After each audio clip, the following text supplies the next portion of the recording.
Welcome, I'm Shivani Singh, and today we are talking about a $4.18 trillion milestone that has changed the world map forever. Forget the stock market jitters for a second and look at the bigger picture. As of December 30th, 2025, India has officially overtaken Japan to become the world's fourth largest economy. We have spent years hearing that India is the future, but guess what?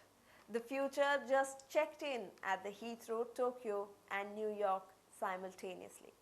We are breaking down how we did it, why Japan is feeling the yen pains, and who is our next target.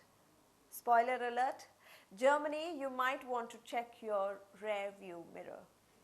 Let's look at the numbers because they are quite frankly outstanding. India's real GDP grew by a staggering 8.2% in the last quarter.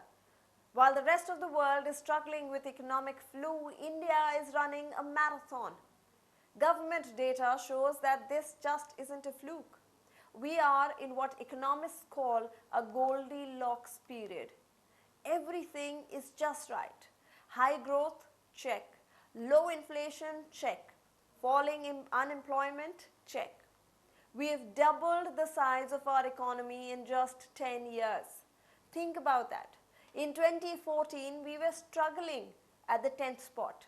And today, we have pushed the mighty Japan, the land of tech giants like Sony and Toyota, into the 5th position.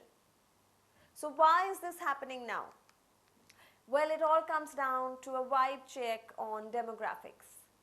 Japan is facing a massive aging crisis. They have more people retiring than entering the workforce. Meanwhile, more than a quarter of India's 1.4 billion people are between the ages of 10 and 26.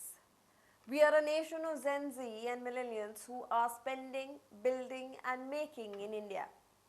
From UPI transactions at local tea stalls to massive iPhone factories in the south, the domestic driver is what's fueling this engine.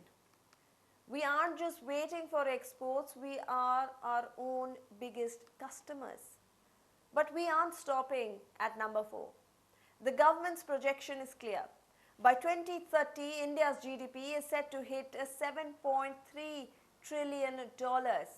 That would mean overtaking Germany to become the third largest economy on the planet, only trailing behind the US and China.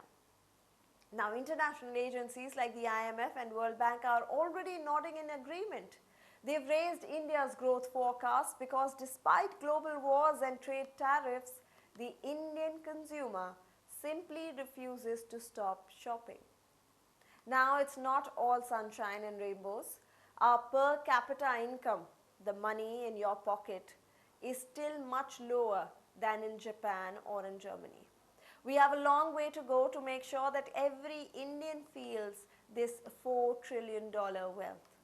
But today is about the milestone. India is no longer just an emerging market. We are the engine room of the global economy. Thank you for watching.